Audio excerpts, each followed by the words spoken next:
What is the difference between asking the question, what is this, to experience the substance, and analyzing it? Because I find myself asking the question, it's dark, it's light, it's heavy, and then I find that that brings me back to my mind rather than focusing on the breath. So you ask the question, you don't try to answer. But then when you ask the question, you do say, well, what does it feel like? Don't you, as you described No. it? What is this?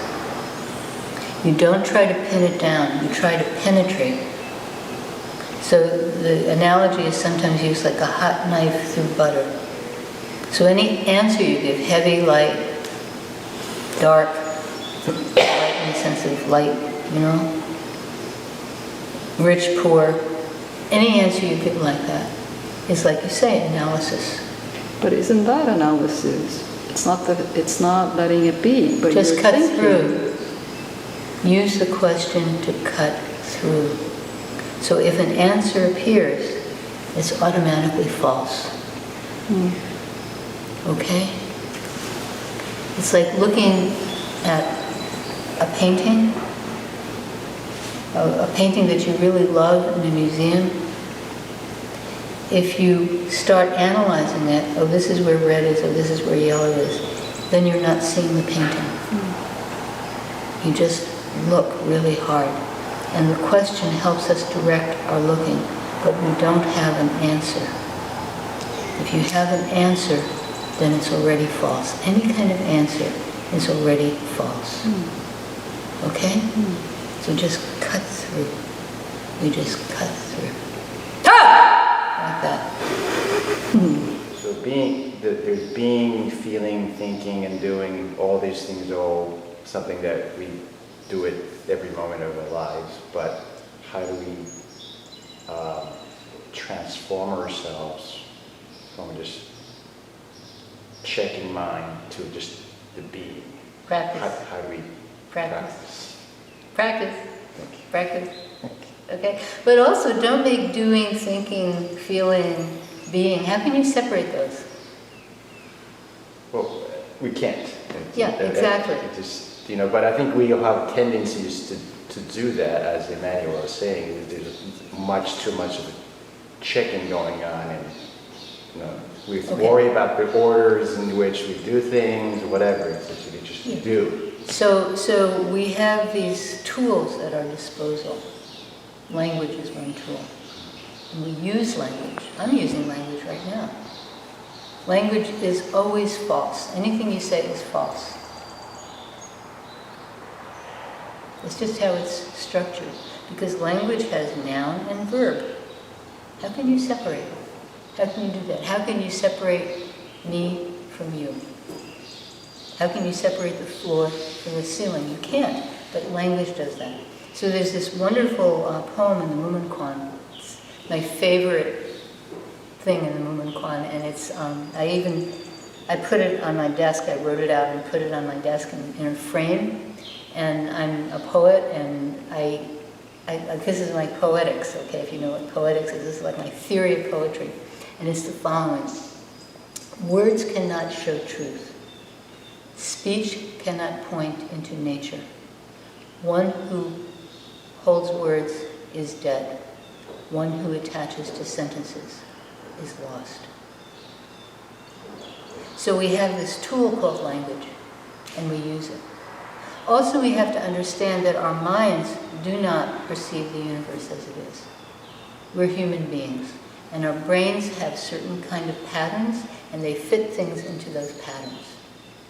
And so whatever we see fits into those patterns. Much in the same way that we have to decide with a noun, well, okay, not so much in English, but in other languages you have to decide every noun, is it male or female? Which is bizarre, since there are at least 6 or 7 genders. But, we have to, in those languages you have to decide that. We have to decide subject, object. We have to decide all these things. But these things are not real. They're just the structure of language. Well, our brain also is like that. But we can't see these structures because that's how we think. That's how we function, so we can't see it. You know, Dogen talked about an eyeball seeing itself. An eyeball cannot see itself. You can see its reflection in the mirror. You know, I can see Quan Heng Sinim's eyeballs very well. He can see mine through my glasses very well, you know. But my eyeball cannot see itself. So it's like that. So our mind can't really see itself. We can't really see the structures of our mind. But there's a very good analogy. There's a very famous paper back in the, I guess, 1950s or 60s, maybe 40s. It was a long time ago. And it's called something like What the Frog's Eye Tells the Frog's Brain. I don't quite remember the title. You can, if you search for it, you can actually find the original paper online. You know, it's up there, and as a PDF. And what happened was these guys wired up a frog's brain to try to figure out what it saw. Like, when did its brain register, I saw something? And what they discovered is if you put a dead fly in front of it, it didn't see the fly. If you had a live fly, a fly moving, it could see the fly. So a frog's brain can see movement. But if you're sitting very still, it will not see you. So it's a very interesting, think of what the world is like. As soon as something stops moving, it's not there. So if a frog hopped into the Dharma room, nobody would be there. Unless you slowly, slightly shifted your posture or adjusted, straightened your back, then you're there. But then suddenly you're not there. I mean, what an interesting world a frog lives in. Our world is like that, but we can't see its limitations. Okay? So we have to use our body, use our mind, use our language, use our thinking, use everything we know how to do to help this world. But we have to understand that truth is before speech, before thinking, more fundamental than any of those things. And that's when we practice, and we have an opportunity to see that. And it seems like, you know, your mind is jumping all over the place, and, you know, you're thinking of, you know, going to New York or coming back from New York or whatever, you know.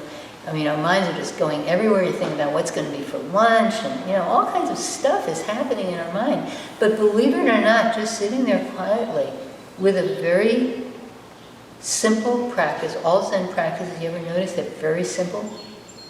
You know, we're not trying to imagine some huge mandala, we're just trying to count our breaths, or what am I don't know, or something like that. Really stupid, simple practices. You just bring your mind back, you bring your mind back, you bring your mind back. And you keep doing that, and you keep doing that, and you keep doing that. There's no such thing as bad meditation, as meditating badly. You fall asleep, that's wonderful. You have an opportunity to see your brain disengage, and then your brain engage again. Because nobody stays asleep on their cushion, because if they did, they'd fall down. So yeah, so falling asleep, no problem. Anything that happens on the cushion, no problem. You just see you're functioning. You just see what it is. And as you do that, as you do that, as you do that, you know, it's not human beings that pull you by the nose. It's this. It's your thinking that pulls you around. And gradually, your thinking stops pulling you around. Your thinking stops pulling you around. And then you have an opportunity to cut through your thinking and wake up.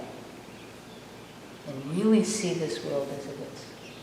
And when you see this world as it is, then you can help it. You're not helping your idea of it, which will only cause more problems. But you're seeing what it truly is.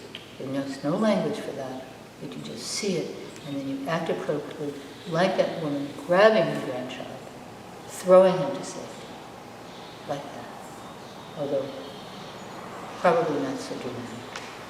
Okay? Thank you.